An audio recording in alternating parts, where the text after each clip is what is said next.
sahabat Ragam, apa kabar Anda hari ini? Sebelum beraktivitas, nggak ada salahnya ya Anda melengkapi informasi tentang keunikan dan keberagaman yang ada di Indonesia. Di antaranya, informasi tentang beberapa kampung adat yang unik, pemandangan langka yang bertanduk, dan aneka jenis abon. Menarik kan? Semuanya kami rangkum dalam Ragam Indonesia.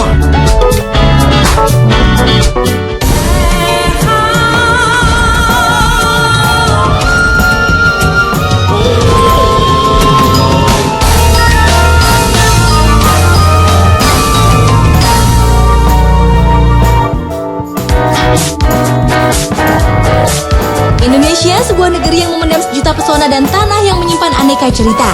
Tak heran, saat kita berpetualang ke setiap pelosok di Indonesia, setiap daerah akan menyuratkan kisahnya sendiri. Salah satu cerita dan pesona yang ada di Indonesia yang masih bertahan adalah beberapa kampung adat.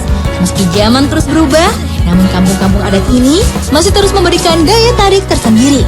Dan kali ini kita akan membahas tentang beberapa kampung adat yang masih ada dan tetap dikenal karena keunikannya.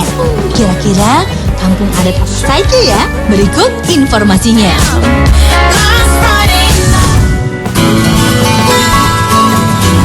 Yang pertama adalah Kampung Naga. Kampung adat ini terletak di Neglasari, Kecamatan Salawu, Tasikmalaya, Jawa Barat. Kampung Naga adalah sebuah kampung adat yang masih lestari dan memegang adat tradisi leluhur mereka. Salah satu yang mereka pegang teguh adalah menolak segala sesuatu yang berasal dari luar yang bisa merusak kelestarian kampung mereka. Kampung Naga merupakan salah satu dari sekian kampung adat yang ada di Jawa Barat dengan kekhasan dan tradisi yang ada di dalamnya. Kampung Naga terletak tidak jauh dari jalan raya yang menghubungkan daerah Garut dengan Tasikmalaya. Warga Kampung Naga menyebut diri mereka dengan istilah Pareum Obor. Pareum yang artinya mati atau gelap, sedangkan obor berarti penerangan, cahaya atau lampu. Jadi, jika diartikan secara singkat, Pareum Obor artinya matinya penerangan. Hal ini dikaitkan dengan sejarah Kampung Naga sendiri yang tidak tahu asal-usul mereka.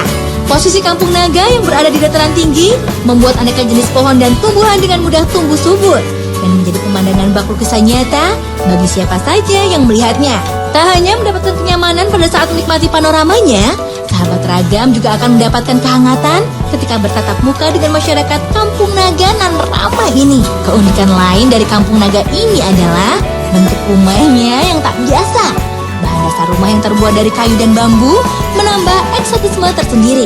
Rumah-rumah dengan bentuk panggung merupakan aplikasi dan pemanfaatan dari alam, seperti bambu dan kayu yang banyak tumbuh dan digunakan sebagai penyangga. Atapnya pun terbuat dari daun nipah, ijuk, ataupun alang-alang yang dikeringkan. Lantainya pun tidak terbuat dari marmer, akan tetapi dari bambu ataupun papan kayu. Pembangunan rumah Kampung Naga juga tak serta-merta dibangun begitu saja loh sahabat Ragam, melainkan menghadap ke selatan ataupun ke utara, dengan memanjang ke arah barat ataupun timur. Mayoritas masyarakat Kampung Naga menyandarkan hidup dengan hasil alam yang didapat.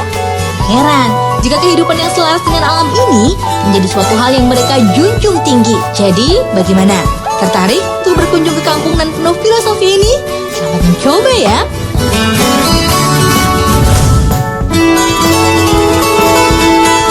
Puas berkeliling di Kampung Naga, saatnya kita bertandang ke Kampung Kanekes, Banten. Orang Kanekes atau orang Baduy merupakan suatu kelompok masyarakat Sunda yang menutup dan menolak modernisasi saat ini. Menurut data, tercatat 5.000 hingga 8.000 jiwa yang ada di desa unik ini. Sebutan Baduy untuk masyarakat desa Kanekes merupakan sebutan orang luar kepada masyarakat ini. Berawal dari para peneliti Belanda yang sedikit menyamakan orang Baduy dengan kelompok Arab Bedawi yang merupakan masyarakat yang berpindah-pindah atau nomaden. Persepsi lain mengatakan jika sebutan Baduy dikaitkan dengan adanya Sungai Baduy dan Gunung Baduy yang ada di sebelah utara kampung ini. Ada 3 desa utama yang ada di Kampung Kanekes ini loh sahabat Ragam. Yang pertama adalah Desa Cikosik, kemudian Desa Cikertawana, dan terakhir Desa Cibeo. Masyarakat Kanekes juga dibagi menjadi 3 kelompok, yaitu Tangtu, Penamping, dan Dangka. Pada umumnya, masyarakat Kanekes bekerja dan bermata pencaharian sebagai petani padi huma.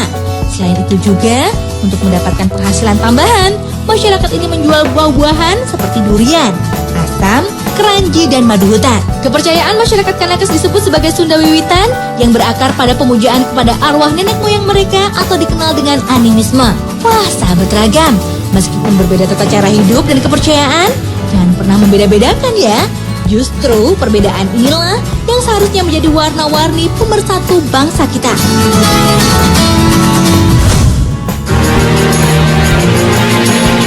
Terakhir ada desa Trunyan di Pulau Dewata yang dikenal sebagai negeri seribu pura. Trunyan merupakan sebuah desa yang berada di Kecamatan Kintamani, Kabupaten Bangli, Bali. Penduduk desa Trunyan merupakan keturunan Bali Aga. Dari namanya saja, kampung ini sudah mencerminkan kesan mistis.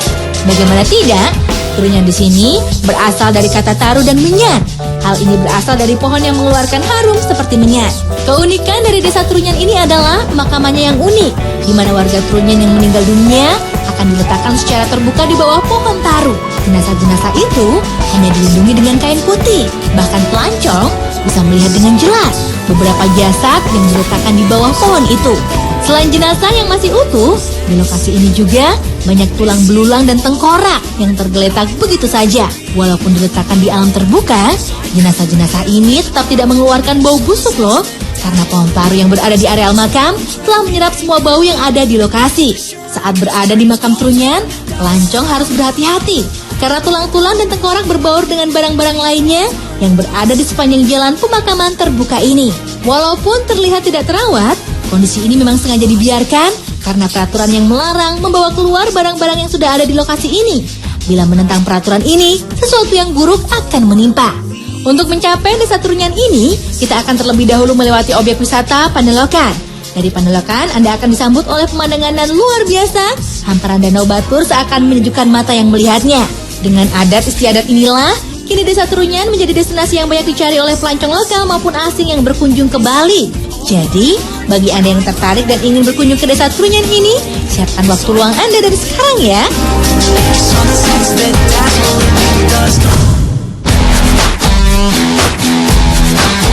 Wah, unik juga ya sahabat ragam. Beragam adat istiadat dan peraturan yang ada di beberapa daerah di Indonesia. Rasanya memang gak lengkap kalau kita gak pernah mengunjungi salah satu dari beberapa daerah tersebut. Yuk, cintai tanah air Indonesia.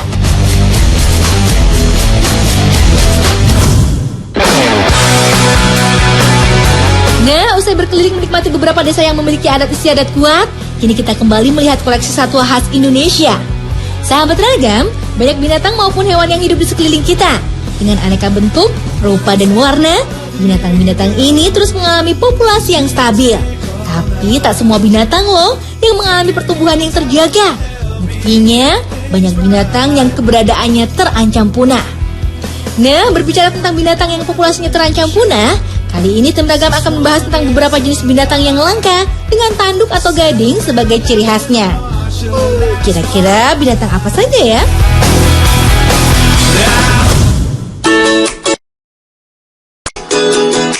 Siapa yang gak kenal dengan binatang yang satu ini? Badannya yang besar dengan kekuatan dan kuat membuat binatang ini menjadi primadona. Kepintaran dan tingkah lucu yang dilakukannya terkadang mengundang gelak tawa siapa saja yang menyaksikannya. Ya, gajah. Gajah masuk ke dalam famili Elephantidae. Ada beberapa spesies gajah yang hidup di dunia. Salah satunya yang hidup di Indonesia adalah gajah jenis Elephas maximus. Gajah termasuk dalam kategori hewan herbivora. Ia menghabiskan 16 jam sehari untuk mengumpulkan makanan. Ada beberapa jenis makanan yang dikumpulkan oleh gajah loh sahabat ragam. Di antaranya terdiri dari rumput, dedaunan, ranting, akar, dan sedikit buah. Untuk gajah dewasa, biasanya mengkonsumsi 3.000 hingga 6.000 pon makanan per hari atau setara dengan 270 kg makanan. Sebagai anggota dari kelas mamalia, gajah berkembang biak dengan cara melahirkan dengan masa kehamilan 22 bulan. Pada saat lahir, bayi gajah memiliki berat sekitar 120 kg dengan tinggi 90 cm. Ternyata butuh proses yang cukup lama juga ya sahabat ragam. Oh ya, gajah hanya bisa melahirkan satu bayi gajah saja setiap kali mengandung. Jadi nggak ada alasan buat kita untuk tidak menjaga populasi hewan yang ramah yang satu ini.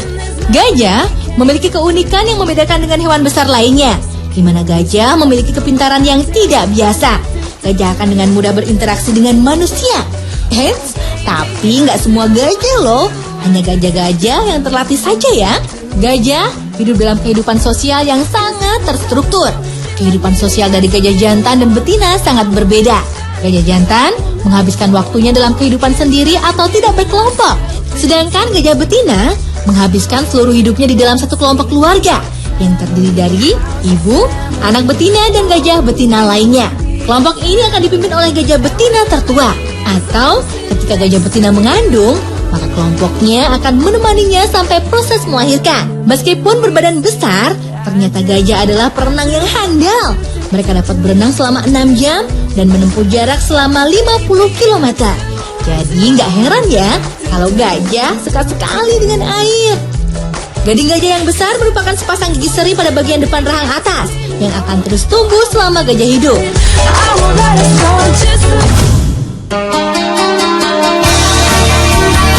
Nah, sahabat Ragam, jangan kemana-mana dulu ya. Ragam Indonesia masih akan kembali dengan informasi tentang satwa bertanduk lainnya.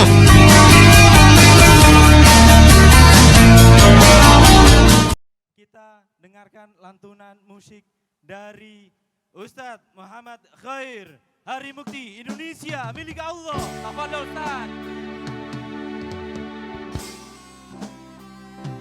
Saya ditemani anak saya tercantik di dunia, pejuang syariah khilafah, Rauhau Fafiah Ramadhani, kelas 3 SD, baru habis 4 juz, bangga memperjuangkan syariah dan khilafah bersama bapaknya Abi Hari Mukti. Dia ingin menjadi pembela syariah. Abi, boleh enggak Devia baca puisi? Boleh cantik. Kamu bisa bacanya sayang? Bisa enggak? Insya Allah bisa. Insya Allah bisa. Abi nyanyi dulu ya. Abi bangga dengan kamu. Terhampar hijau dan biru lautnya, bersada Indonesia di dalam bumi dan permukaannya, kekayaan tak terhingga, tapi ternyata semua yang ada mereka kuasai. Tuh para tuannya tak peduli rakyatnya.